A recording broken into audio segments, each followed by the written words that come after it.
Hello there and welcome to Cansanity. Today we're going to be making rosemary smashed potatoes.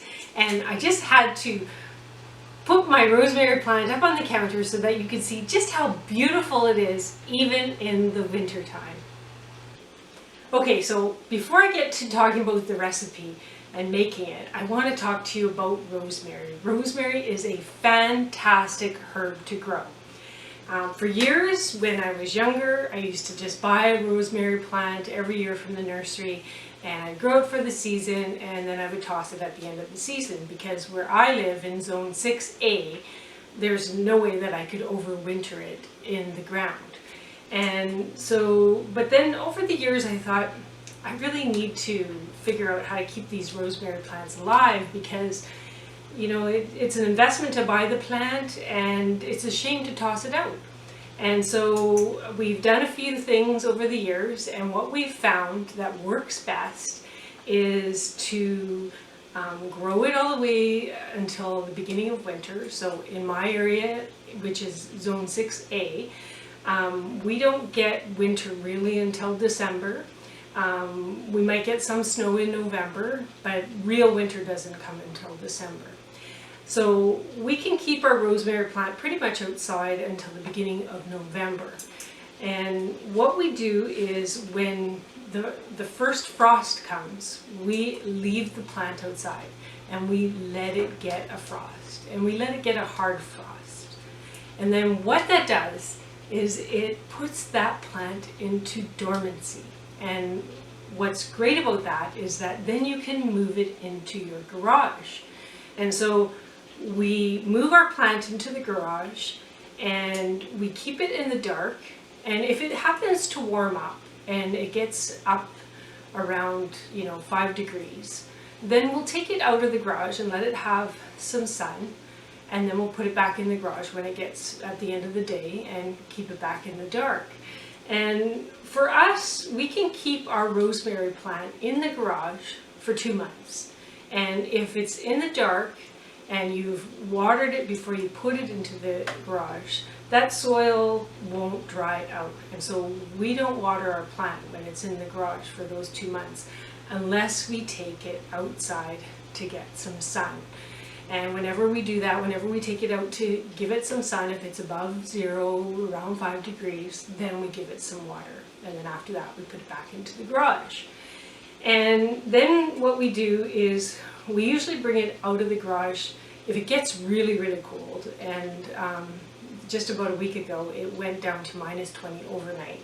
And so we thought, well, that might be pushing it. So we brought it indoors.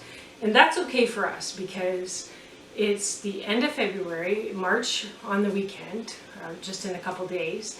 And we would start taking that rosemary out of the garage anyways, and when it's above 0, start acclimatizing it to being outdoors again. So we brought it indoors, and really in just about 2 weeks we'll be putting it onto our deck whenever we have a sunny day, and then bringing it in the evening.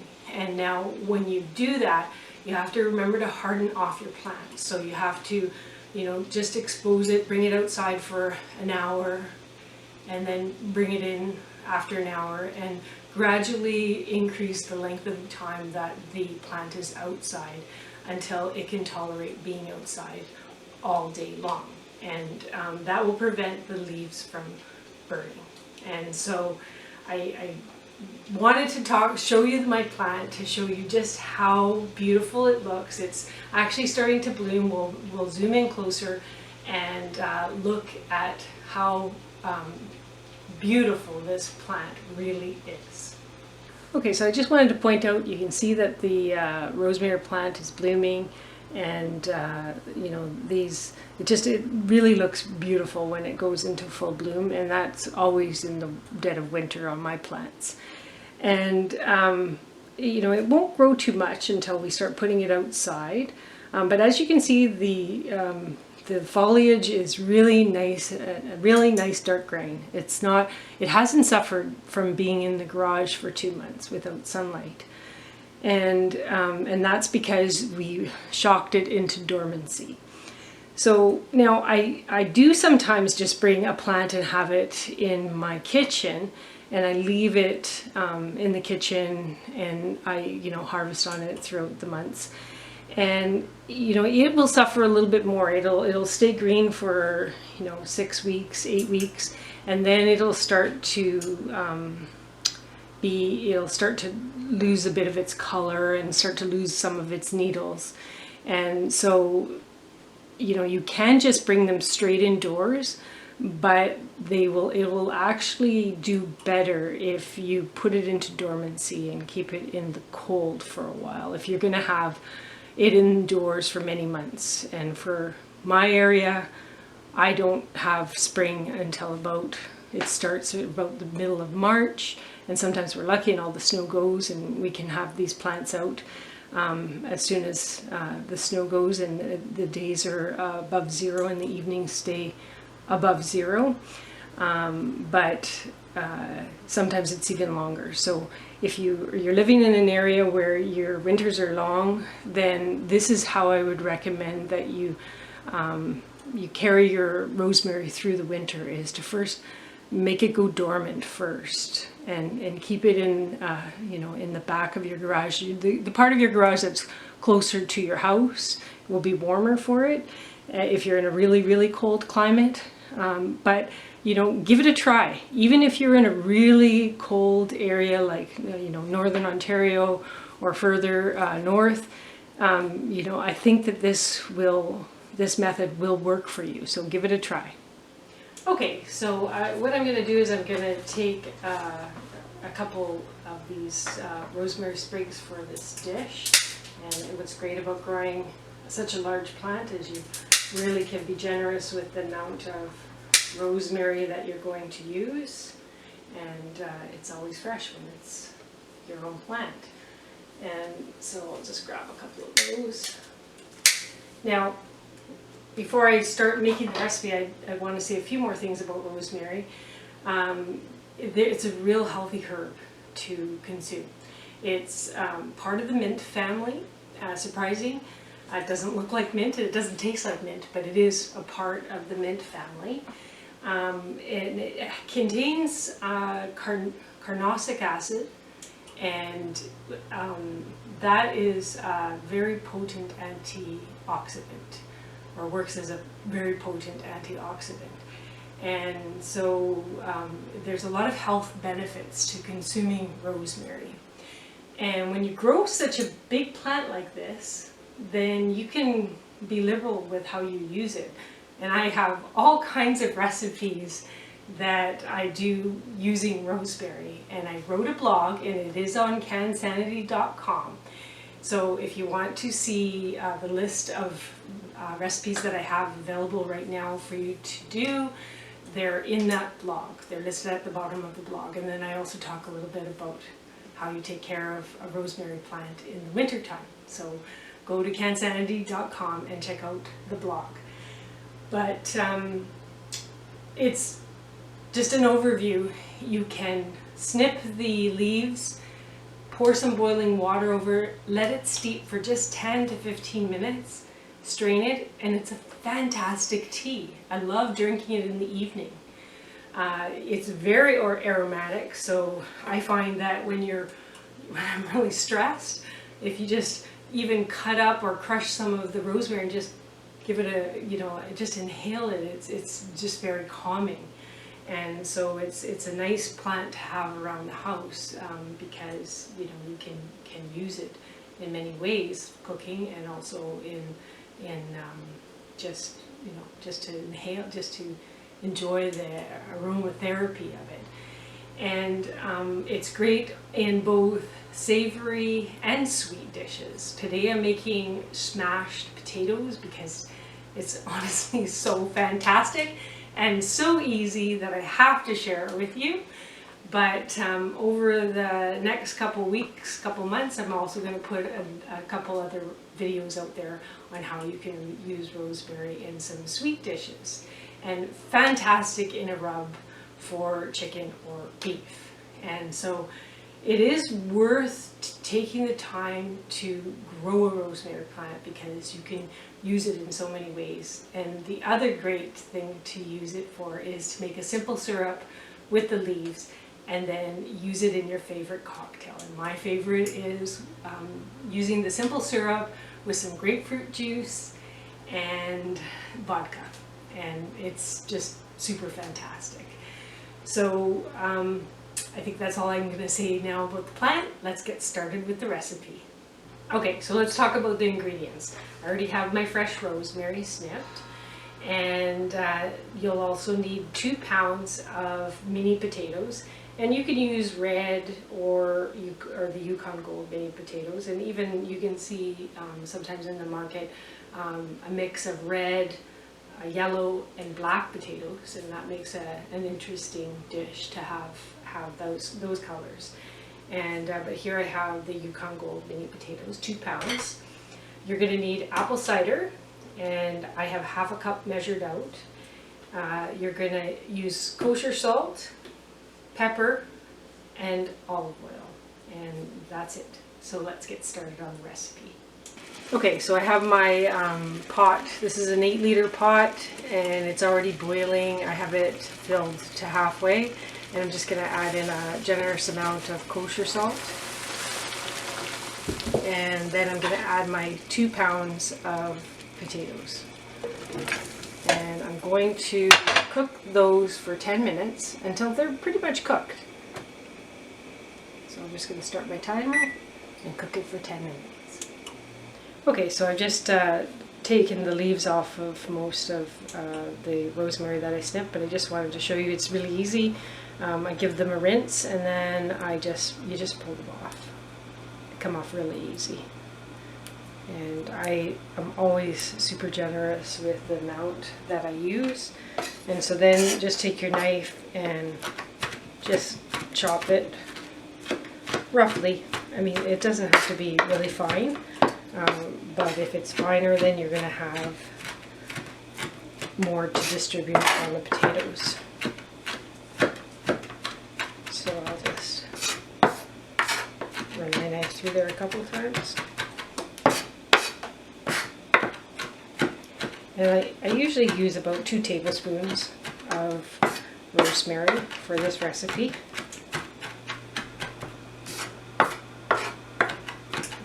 What I have here.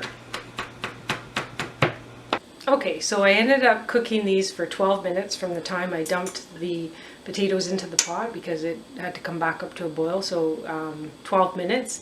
And you want them so that you can easily stick your fork in them, and you see them almost coming apart already. You want them cooked that well, because otherwise it'll be hard to smash them. And so now we'll put them on the trays and show you how to prepare them for the oven. Okay, so the first thing that you're going to do is you're going to line 2 baking sheets with some tin foil. If you have a really large baking sheet, then you could just use 1, but you want to give some space in between the potatoes. And then take some olive oil and just drizzle some down onto the pan. And then you're going to take your potatoes, and they're still quite hot because I just strained the water out, and just evenly put them between the 2 pans. And then you're going to take either a pot or a meat mallet. And now when you use a meat mallet, they can become very slippery on this pan. So if you use that, be mindful of that. When you go to squish them, they might just squirt off right off the pan. So I'm just going to show you first with the meat mallet that you just put it over top and just press down. And don't worry about that; it has to stay together. When it bakes, it'll all stick together. So don't worry about what it looks like when you smash it.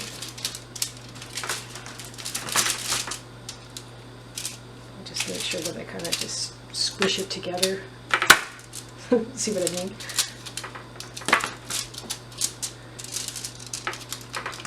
So So that's using a meat mallet, and I'm using just the flat edge. But if you don't happen to have one of those, you can just use a pot. And so this is my smallest pot, and just, you know, actually this is probably the better way to do it, because you're not going to lose the potatoes off the pan.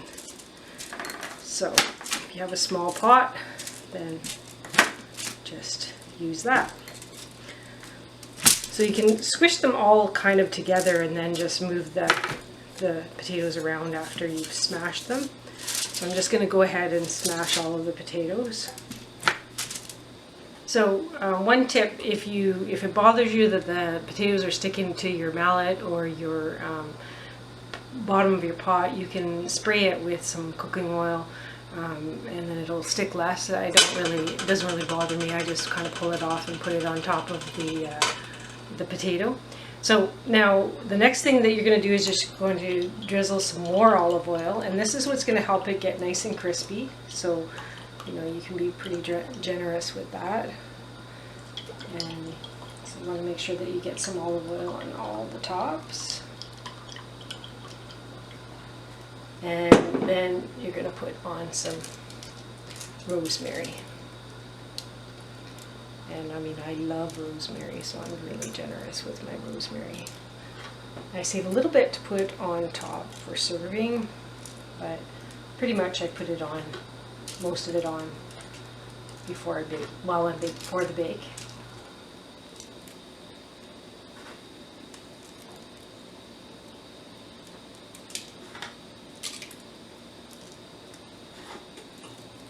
And then you're going to take some kosher salt. Now your potatoes have been boiled in salted water, so you really don't need to put too much salt on it, but just a little bit is nice.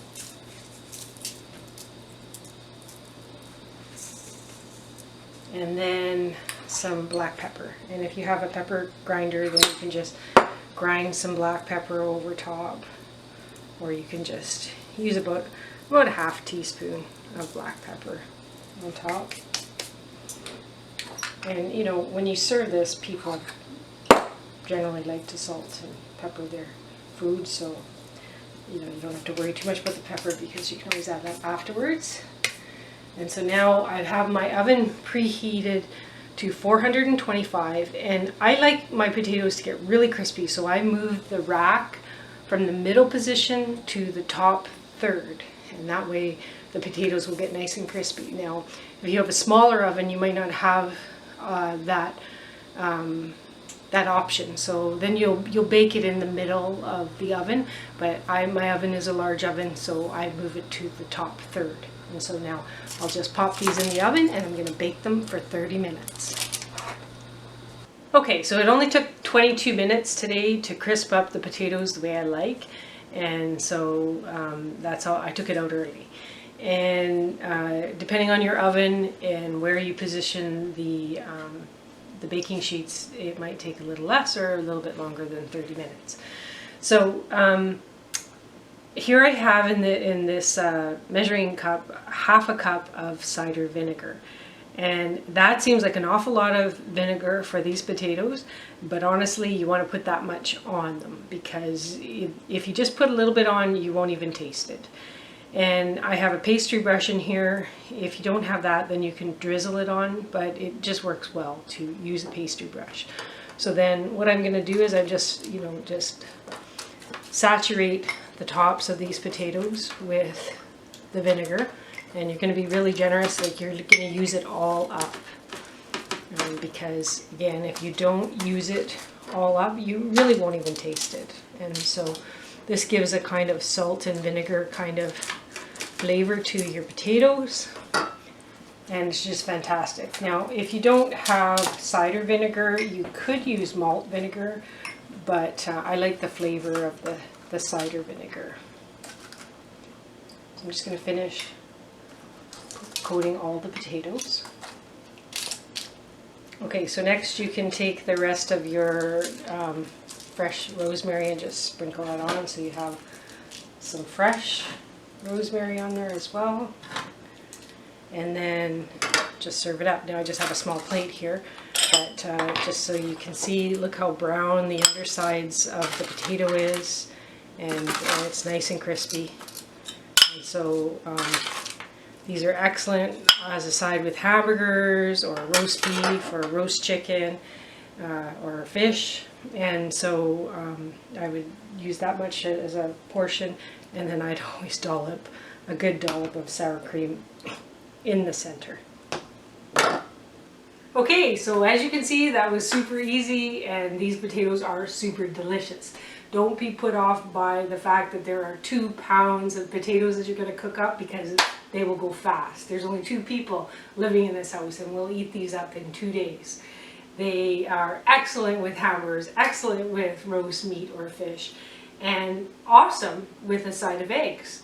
And so I hope that you try this recipe. Now, I hope if you are enjoying the videos at Cansanity that you subscribe to our YouTube channel, and don't forget to check out the website cansanity.com and all the rest of the recipes there that use rosemary. And if you look at the blog section, there is a blog about rosemary there for you to read. And at the bottom of that blog, there are 9 recipes that have or use rosemary. I hope you've enjoyed this video. Have a great day.